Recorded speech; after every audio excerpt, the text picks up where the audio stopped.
Assalamualaikum warahmatullahi wabarakatuh. Perkenalkan, saya Wahyunisi, biasa saya disapa dengan nama Yuyun. Saya berlokasi di Majak Singi, Borobudur. Saya sebagai petani rosella. Saya tertarik bertani rosella itu karena saya memang hobi bertanam bunga-bunga gitu. Terus lama-lama saya mengkonsumsi teh-teh herbal seperti rosella, chamomile, saffron seperti itu. Nah, berangkat dari situ saya membudidayakan tanaman rosella ini. Rosella itu hibiscus, Mas, kalau bahasa Latinnya ya. Itu sebenarnya asalnya dari Afrika. Afrika dan Amerika Latin di sana tuh udah seperti teh-teh biasa, seperti kalau di sini kita mengkonsumsi teh pucuk daun itu loh, Mas. Melihat ke belakang lagi ya, kenapa saya bisa menanam rosella ya, karena saya tadinya di kota, saya nggak nanam rosella dong karena lahannya juga ya, karena di Jakarta itu kan sempit ya di komplek. Nah itu dia, karena saya pulang ke kampung karena ada corona, Mas, gitu. Pulang kampung, suami saya juga ada WFH, selain itu juga suami saya pernah kena corona kan. Nah dari situ kita di kampung ngapain ya gitu, suami saya juga kerja sambil kerja di kampung, nah saya berkebun gitu. Nah dari hobi berkebun, saya secara otodidak buat olahan rosella. Dari situ animo keluarga, masyarakat, teman-teman semuanya kok suka. Nah saya kembangkan seperti sekarang ini, seperti itu, Mas. Jadi saya tuh memang ngolah dari nol, dari percobaan sedikit. Terus saya tuh nanam rosella dari 2 biji, Mas. Satu pohon itu bisa berbunga sampai 5 kilo. Itu lebat banget. Nah dari situ saya berpikir, kok kalau misalnya satu pohon aja 5 kilo berarti saya bisa menghasilkan banyak panenan gitu. Nah dari situ ide bisnis saya itu jalan. Tapi saya pengennya anti mainstream, jadi menanam yang secara alami, secara organik gitu, tanpa kimia-kimia, tanpa pestisida seperti itu. Ini rosella tuh modalnya sedikit, tapi alhamdulillah gitu hasilnya gitu. Cuman petani sini tuh belum pada aware, belum pada ngerti rosella tuh ada value-nya loh. Mereka nggak percaya kalau misalnya saya kasih tahu, loh sekilo rosella segini loh, tapi cabai segini gitu. Mereka kaget kadang-kadang. Kalau cabai kadang-kadang naik turun ya. Kalau rosella kan stabil terus, nggak pernah naik, nggak pernah turun, terus stabil. Tapi kalau yang organik ya, kalau non organik pun juga stabil, cuma di bawahnya organik. Dari pohon rosella itu banyak manfaatnya, banyak kegunaannya. Dari batang, daun, bunga, biji, cangkang bisa digunakan. Biasanya kan yang familiar masyarakat kan kelopaknya ini ya, Mas ya, gitu. Nah, di tangan saya itu rosella, dari kelopaknya bisa banyak berbagai olahan. Nah, dari kelopaknya itu nih produknya banyak banget, dari selai, sirup, manisan, teh kering. Kalau dari bijinya ini saya buat kopi rosella. Jadi secara tes itu pahit, aromanya aroma rosella, low kafein. Pucuknya itu biasa dikonsumsi sebagai infused water. Nah kalau daunnya sendiri buat pil kapsul. Tapi hanya orang akademisi farmasi yang tahu ya pengolahannya. Kalau orang awam belum bisa. Nah sedangkan batang-batangnya itu buat pupuk, sama cangkangnya itu buat pupuk tanaman rosella. Jadi saya riset coba-coba, terus setelah saya coba terjadi olahan yang enak dan animo masyarakat bagus, akhirnya saya masukkan ke PIRT, daftar PIRT. Nah ini juga lagi running untuk Badan POM ya, proses Badan POM biar saya pasarnya lebih luas lagi.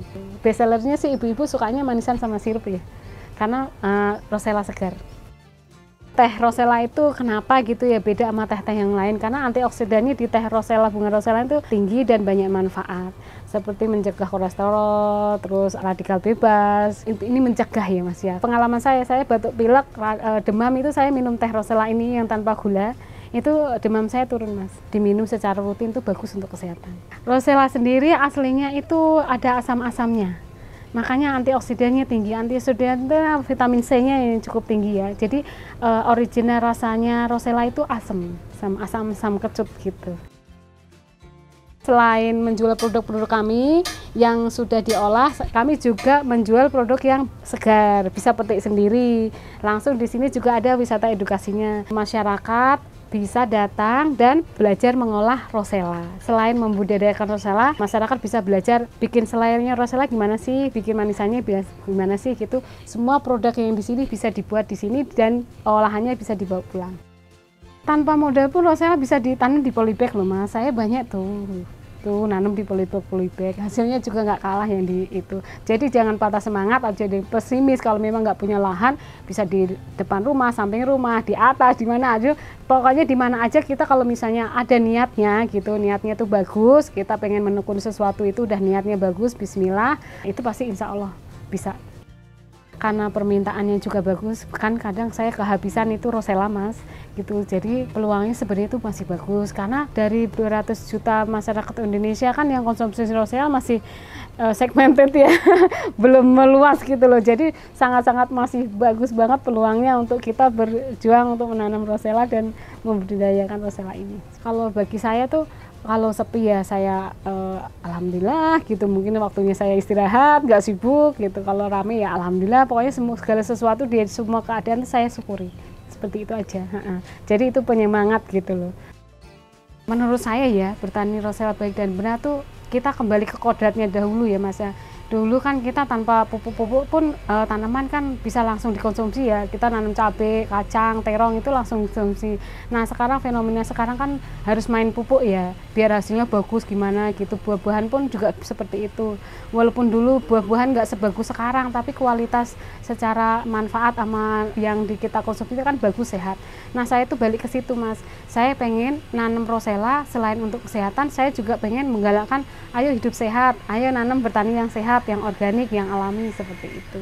Ini saya nanam 1.300 ini mas, ini enggak dari semai, tapi dari tukulan rosella tanaman yang lalu, yang sudah jatuh, terlalu ranum, belum saya panen, itu bijinya jatuh, itu pas kena air, itu tumbuh lagi. Nah itu saya tanam lagi.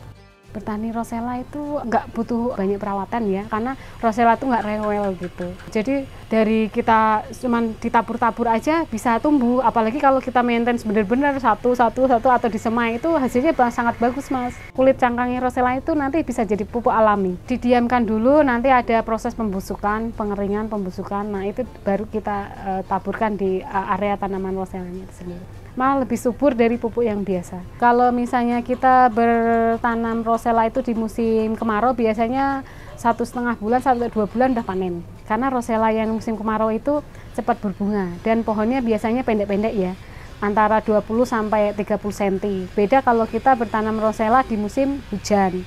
Di musim hujan itu sampai 2,5 sampai 3 meter tinggi-tinggi mas. Karena dia menyuburkan diri kan, karena saking banyaknya kadar air dia subur. Nah itu dia berbunganya agak lamban. Terus kadar rosellanya juga kalau dibikin teh, kalau musim kemarau tuh agak lebih bagus antioksidannya, karena kadar airnya kan vitamin C-nya lebih tinggi. Nah kalau musim hujan itu menurut riset saya ini ya mas ya, itu kadar antioksidannya lebih rendah dari musim kemarau. Walaupun hasil panennya lebih melimpah di musim hujan. Kendalanya kita tuh karena di lahan basah ya, pertanian kita nyampur ya. Kendalanya paling kalau saya musim hujan tuh supaya tanaman saya tetap organik, nggak tercampur sama air-airnya, saya bikin gorong-gorong sendiri mas. Jangan sampai air-air yang dari tetangga kanan kiri atas bawah itu nyampur ke lahan saya. Karena kalau masuk ke lahan saya, tanaman saya nggak organik lagi mas. Jadi ada kandungan pestisidanya, ada kandungan macam-macam itu. Karena saya kan penyiraman pakai air sumur atau kali. Cuman kalau aliran dari atas-atas itu udah terkontaminasi. Jadi rosella itu sebenarnya itu gampang-gampang susahnya kalau terlalu banyak air ya mati, sering kalau kekeringan banget ya mati. Tapi sebenarnya dibiarkan liar pun juga bisa gitu. Harapan saya itu petani-petani kalau bisa banyak melirik ya untuk yang nanam rosella itu dibanyakin gitu, terus nanamnya yang secara organik biar semuanya generasinya tuh sehat gitu. Terus apapun tanamannya sebenarnya diajak saya tuh untuk organik secara alami gitu. Ayo berkebun, bertanam, bertani yang sehat. Untuk teman-teman generasi muda, anak-anak muda kekinian, generasi Gen Z ya, ayo dong kita jadi petani milenial gitu, petani milenial yang sehat dan membuat hasil tani kita itu menjadi nilai value yang bagus. Nggak yang jadul kayak dulu itu kan biasanya kan dari misalnya cabai itu cuma dijual untuk di pasar. Gimana sekarang tuh kita sebagai milenial, misalnya saya ya udah tua ya, maksudnya generasi milenial itu mencoba untuk cabai itu diproduksi menjadi apa, bubuknya apa, jangan cuma lihat di pabriknya aja gitu, atau petani kita tuh kayak gitu aja nggak move on gitu. Ayolah generasi muda sekarang dan berikutnya bikin semua produk petani-petani itu dibikin kita olahan lebih modern gitu. lebih modern, lebih bernilai jual tinggi. Seperti itu. Jadi petani biar bisa menanam, menjual, sekarang bisa mengolah, bisa memasarkan, dan bisa menjadi petani yang produktif, yang maju, seperti itu. Saya mengajak semua petani ya, ayo kita berhemat, kembali ke alam, menanam yang sehat untuk generasi masa depan. Bagi masyarakat dan teman-teman semua yang pengen budidaya rosella atau sekedar mencicipi secara gratis atau pengen memberi olahan rosella, bisa langsung datang ke Desa Majak Singi, Borobudur. Di situ ada offline-nya, bisa tanya-tanya langsung pada saya, atau kalau yang jauh-jauh bisa lewat marketplace di Shopee atau Tokopedia Borobudur_rosella. Kalau di IG-nya itu Borobudur_rosella. Bisa kunjungi di situ-situ. Terima kasih sudah menonton acara ini, dan semoga jadi motivasi, semangat, inspirasi, dan bermanfaat untuk masyarakat semuanya. Dan jangan lupa subscribe channelnya Cap Capung.